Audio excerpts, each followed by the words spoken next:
अस्सलाम वालेकुम स्टूडेंट्स, कैसे हैं आप? सब ठीक है, उम्मीद करता हूँ ठीक होंगे। अच्छा बेटे, आज हमने इस चैप्टर 2 को स्टार्ट किया। कल प्रीवियस लेक्चर में हमने आपको याद होगा, ठीक है ना। इस लेक्चर में हमने क्या करना है, वेक्टर का एडिशन पढ़ना है, सब्ट्रैक्शन पढ़ना है, ठीक है ना, मल्टीप्लिकेशन पढ़ना है, फिर हमने यूनिट वेक्टर पढ़ना है। फिर बेटे हमने इस लेक्चर में हम इक्वल वेक्टर्स पढ़ेंगे, कंपोनेंट ऑफ वेक्टर पढ़ेंगे, ठीक है, पोजीशन वेक्टर्स पढ़ेंगे। तो सारी जितनी शॉर्ट क्वेश्चंस की डेफिनेशन है इस चैप्टर की, वो हम सारी इस टॉपिक में पढ़ेंगे, ठीक है बेटे। हाँ, अगर आपका प्रीवियस कोई टॉपिक मिस हो गया तो जल्दी से डिस्क्रिप्शन में जाके आप मेरे लिंक को क्लिक करके ओपन कर सकते हैं। प्लेलिस्ट में सारी वीडियोस मौजूद है, ठीक है बेटे। हाँ, चलें वीडियो को स्टार्ट करते हैं, ठीक है बेटे।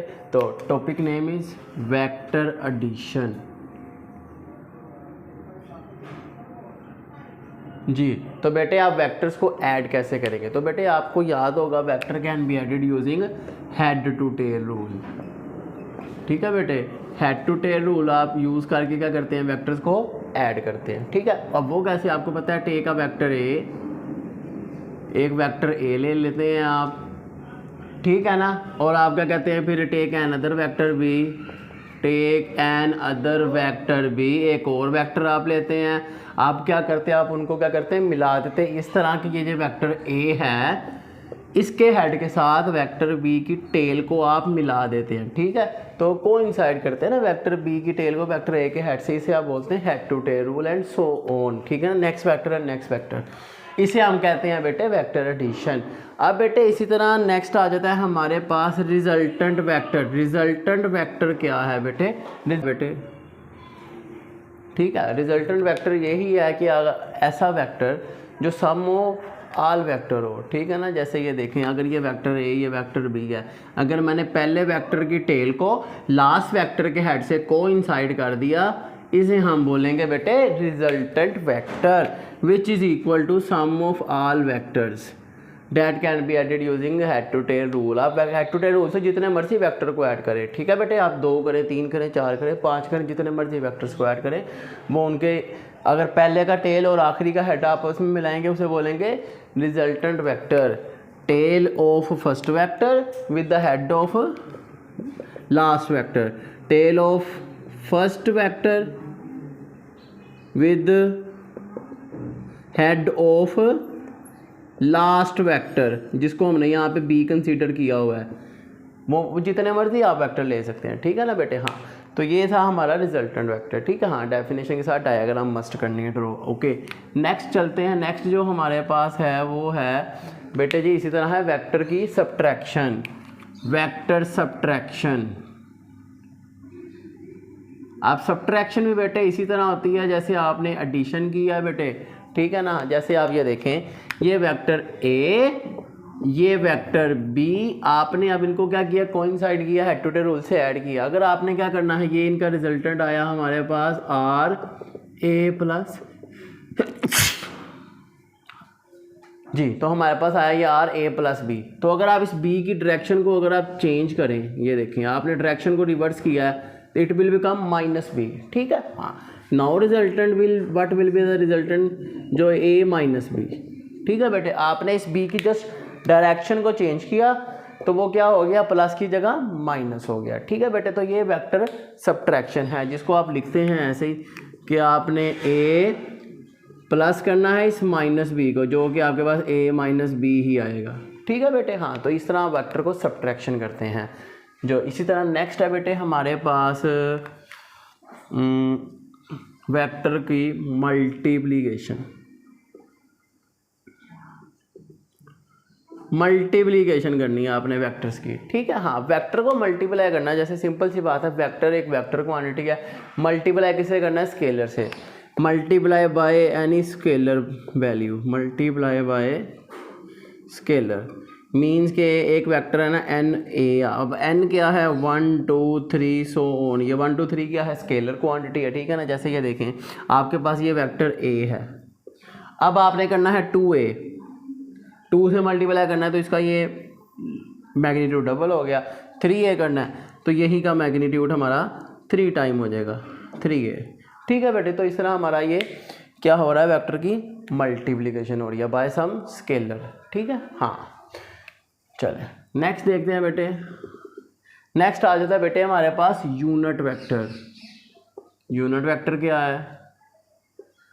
ऐसा वेक्टर जिसका मैग्नीट्यूड 1 हो उसे बोलते हैं यूनिट वेक्टर।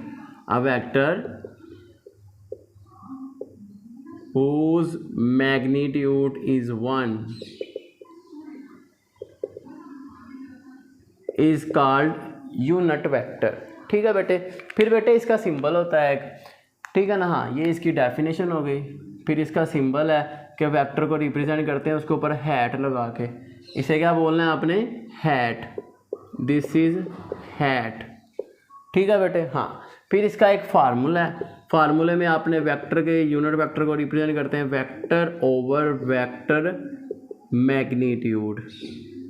ठीक है बेटे। हाँ, ये इसका फार्मूला हो गया। अब इसको यूज़ क्यों करते हैं? ये मैंने कहा डेफिनेशन, ये मैंने कहा सिंबल, ये मैंने कहा इसका फॉर्मूला, और ये अब मैं बताने लगा हूँ इसको यूज़। वाई वो use it? To show the direction of a vector, to show direction of a vector. अब आ जाती है बेटे इसकी एग्जाम्पल हमारे पास। एग्जाम्पल क्या? जैसे ये देखें, आपके पास 3 कोऑर्डिनेट सिस्टम है एक्स वाई जी। इन तीनों में बेटे इनके यूनिट वेक्टर तो होंगे ना। जैसे एक्स का यूनिट वेक्टर है हमारे पास आई, वाई का है बेटे जे, और जी का है के।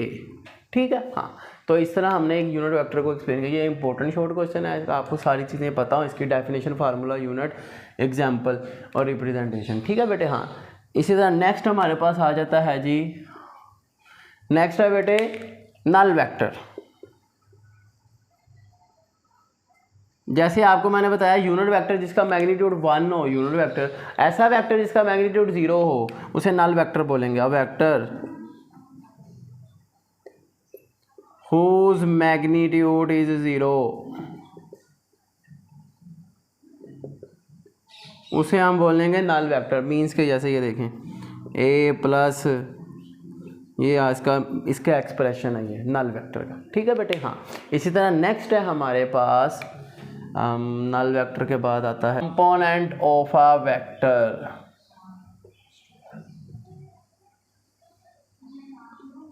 जी बेटे, अब कंपोनेंट ऑफ वेक्टर क्या है? तो आप सिंपल बताएंगे, a component of a vector is its effective value. ठीक है। हाँ, क्या मतलब है इसका? अब कंपोनेंट्स 2 तरह के होते हैं। एक है रेक्टेंगुलर कंपोनेंट्स, ऐसे component that are perpendicular to each other, components that are perpendicular to each other are called rectangular components. ठीक है बेटे। बच्चे, तो हम बात कर रहे थे कंपोनेंट ऑफ वेक्टर की, कि component of vector is its effective value, और component that are perpendicular to each other are called rectangular components और परपेंडिकुलर कंपोनेंट्स। ठीक है बेटे। जैसे आप ये देखें, ये एक हमारे पास रेक्टेंगुलर कोऑर्डिनेट सिस्टम है, ये हमारे पास वाई एक्सिस, ये हमारे पास एक्स एक्सिस। तो इसमें ये देखें, ये मैंने एक वेक्टर है ए। अब इसके मैंने कंपोनेंट ड्रॉ किए अलोंग एक्स एक्सिस, ये इसका कंपोनेंट आ गया ए एक्स, अलोंग वाई एक्सिस इसका कंपोनेंट आ गया ए वाई, जिसको हम इधर लिखते हैं इसके साथ यहाँ पे, ताकि हमारा head to tail rule use हो सके। ठीक है बेटे। तो आप यहाँ पर देखें क्या हो रहा है। ठीक है। हाँ, ये देखें, मैंने इस वेक्टर ए के कंपोनेंट बनाए हैं ए एक्स और ए वाई। ठीक है। अब ये कैसे, इसको हम using head to tail rule क्या करेंगे, इसको एक्सप्लेन करेंगे। हम कहेंगे सिंपली, हम इसको पहले नाम देंगे। ठीक है ना, हम इसको पहले नाम देंगे। ये देखें, इसको आपने ओ पी और ये क्यू, ये 3 आपने रे बना दी। ठीक है ना, कि आपके पास ये ओ क्यू और पी क्यू दोनों ऐड हुए वेक्टर्स, और इनका सम क्या है, रिजल्टेंट क्या है, ओ पी। ये देखें, O P is equal to O Q plus P Q. आप कोई भी नाम दे सकते हैं, इनको ज़रूरी नहीं है यही दें आप। ठीक है बेटे। हाँ, तो ये देखें, अब आप देखें ओ पी किसको रिप्रेजेंट कर रहा है, ओ पी वैक्टर ए को रिप्रेजेंट कर रहा है। O P represent vector A O Q represent A X और P Q represent A Y, तो equation will become A is equal to A X plus A Y. ठीक है बेटे, उम्मीद है समझ आ गई होगी। इसी तरह बेटे आपने साइन कोस टेन का फार्मूला पढ़ा है, साइन का, कोस का और टेन का। ठीक है बेटे, साइन का आपने पढ़ा था परपेंडिकुलर ओवर हाइपोटेनस, कोस का पढ़ा था बेस ओवर हाइपोटेनस और टेन का पढ़ा था परपेंडिकुलर ओवर बेस, जिसका एक फार्मूला भी है कि some people have curly brown hair through proper brush. ठीक है बेटे, हाँ ये याद रखने का तरीका है। अब देखें हमारे पास परपेंडिकुलर क्या है, यहाँ पे पी क्या हुआ है, हाइपोटेनस क्या है हमारे पास, ओपी है, और अब इनकी वैल्यूज पुट करेंगे। बट पी क्यू क्या रिप्रेजेंट कर रहा है जी हमारे पास, ए वाई को, ये ए को, तो ए वाई अगर निकालना हो, ए इधर डिवाइड इधर आके मल्टीप्लाई, तो आपकी ए वाई की वैल्यू आ जाएगी ए साइन ऑफ थीटा। इसी तरह बेस में देखें, बेस क्या है हमारे पास, ओ क्यू है, और हाइपोटेनस क्या है, ओ पी है। अगर आप इनकी रिप्रेजेंटेशन देखें तो ओ क्यू हमारा ए एक्स है और ये हमारे पास ए है। ए यहाँ पर अगर ए एक्स निकालना हो आपने तो ए इधर डिवाइड इधर आके multiply A cos of theta हो जाएगा। ठीक है बेटे, हाँ तो इस तरह हमारे ये दो फार्मूला ड्राइव हो गए, ए एक्स और ए वाई, हमने परपेंडिकुलर कंपोनेंट्स हमने ड्राइव किए हैं। अब ये जो tan थीटा है इसको भी देख लेते हैं। ये क्या, अगर आपने डायरेक्शन फाइंड करनी हो, परपेंडिकुलर क्या है जी हमारे पास पी क्यू है और बेस क्या है, ओ क्यू है। अब आपको पता है ये किस किस को, पी क्यू हमारा है ए वाई और ये है ए एक्स, और अगर अपने एंगल निकालना हो टेन इधर आके क्या हो जाएगा बेटे, इनवर्स हो जाएगा।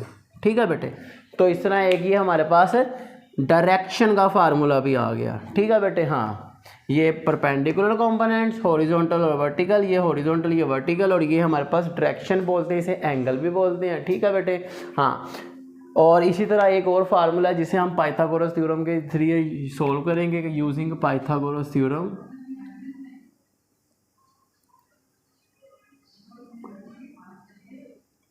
अब पाइथागोरस थ्योरम क्या था, आपने 9th में भी पढ़ा है, 10th में भी पढ़ा है कि बेस का square plus perpendicular square is equal to hypotenuse का स्क्वायर। ठीक है बेटे, हाँ अब बेस देखें क्या है, ओ क्यू, परपेंडिकुलर क्या है पी क्यू, और हाइपोटेनस क्या है, O P. O Q, P Q और ओ पी, और ये किस किस को रिप्रेजेंट कर रहे हैं, अभी आपको बताइए। This is over A X, this is over A Y and this is over A.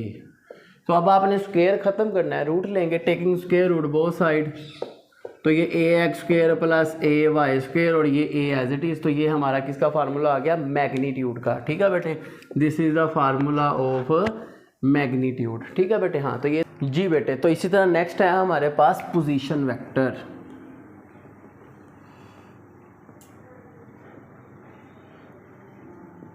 Position vector क्या है, अब बेटे देखिएगा, सबसे पहले ना आपको पता हो अ वेक्टर विच represent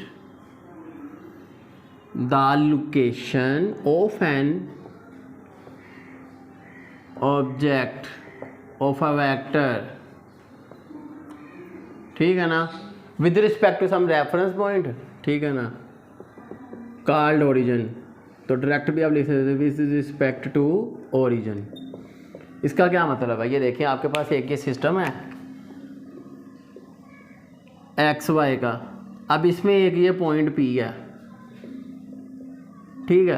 अब इस पॉइंट पी का जो ये ओरिजिन है, जो वेक्टर इसकी शो करेगा लोकेशन को with respect to origin X Y की कोऑर्डिनेट्स बताएगा, ठीक है, उस वेक्टर का वो बोलेंगे पोजीशन वेक्टर। इसको आर से रिप्रेजेंट करते हैं। ठीक है बेटे, हाँ अब ये देखें, ये जो पोजीशन वेक्टर है ये आपकी value with respect to X भी बताएगा और वाई भी बताएगा। ठीक है बेटे, हाँ ये तो था 2 कोऑर्डिनेट सिस्टम में। 3 में भी इसी तरह होगा, एक्स वाई के साथ जी आ जाएगा जिसमें के होगा। ये देखें, अगर ये हमारे पास 3 कोऑर्डिनेट सिस्टम है, एक्स वाई और ये जी है, ठीक है ना, तो इसमें अगर कोई ये पॉइंट पी है तो इसमें तीनों की वैल्यूज़ बताई जाएंगी। ठीक है बेटे, इस पॉइंट पी की मतलब उसका पोजीशन वेक्टर क्या होगा, एक्स आई वाई जे प्लस जी के। ठीक है बेटे, जी बेटे, तो इस तरह हमारे पास ये था पोजीशन वेक्टर। ठीक है ना, जिसने उसको कोऑर्डिनेट्स को शो किया, उसकी लोकेशन बताई। ठीक है ना, इस तरह बेटे एक डेफिनेशन यहाँ पे हमारे पास एक छोटी सी है, वो है इक्वल वेक्टर्स। इक्वल वेक्टर्स, अब ऐसे वेक्टर जिनकी मैग्नीट्यूड भी सेम हो और डायरेक्शन भी सेम हो, उन्हें आप क्या बोलेंगे, इक्वल वेक्टर्स। ठीक है बेटे, हाँ तो इस तरह बेटे ये हमारी सारी शॉर्ट डेफिनेशंस हो गई कंप्लीट। ठीक है बेटे, हाँ नेक्स्ट हम करेंगे फर्स्ट लॉन्ग क्वेश्चन इस चैप्टर का। उम्मीद है आपको समझ आ गई होगी। ठीक है, तो क्वेश्चन हो तो आप पूछ सकते हैं। चले मिलते हैं आपसे नेक्स्ट वीडियो में। सी यू देन, अल्लाह हाफिज़।